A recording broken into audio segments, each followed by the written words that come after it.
Hi అండి. Hello నమస్తే. ఈరోజు మనం బఠానీ చాట్ ఎలా చేసుకోవాలో తెలుసుకుందాం.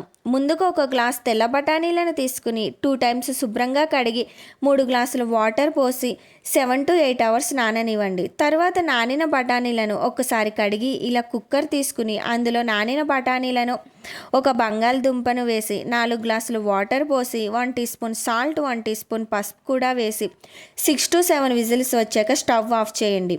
తర్వాత ఆవిరి మొత్తం పోయాక కుక్కర్ మూత తీసి కొంచెం విడిగా మిక్సీ జార్లో వేసుకుని అందులో చిన్న అల్లం ముక్క కూడా వేసి బరకగా గ్రైండ్ చేసుకోండి. తర్వాత కుక్కర్లో ఉన్న బఠానీ ఆలూను ఇలా స్మాషర్తో స్మాష్ చేయండి. ఇలా మెత్తగా అయిపోతుంది. ఇప్పుడు గ్యాస్ ఆన్ చేసి గ్యాస్ మీద పాన్ పెట్టి అందులో 3 టేబుల్ స్పూన్ల ఆయిల్ వేసి ఆయిల్ హీట్ అయ్యాక 1 టీ స్పూన్ జీలకర్ర, చిన్నగా కట్ చేసుకున్న ఉల్లిపాయ ముక్కలు కూడా వేసి బాగా వేగనివ్వండి. ఇలా వేగాక చిన్నగా కట్ చేసుకున్న టమాటా ముక్కలను కూడా వేసి బాగా కలిపి మూత పెట్టి మెత్తగా మగ్గనివ్వండి.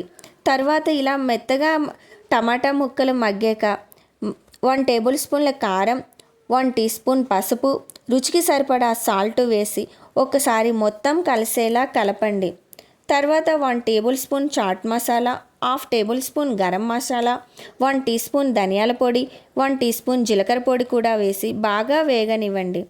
ఇప్పుడు గ్రైండ్ చేసుకున్న బఠానీ మిశ్రమం అలాగే ఉడికిన బఠానీ ఆలు మిశ్రమం కూడా వేసి ఒక్కసారి మొత్తం కలిసేలా కలిపి చాట్ థిక్నెస్ని బట్టి వాటర్ పోసి మూత పెట్టి బాగా ఉడకనివ్వండి.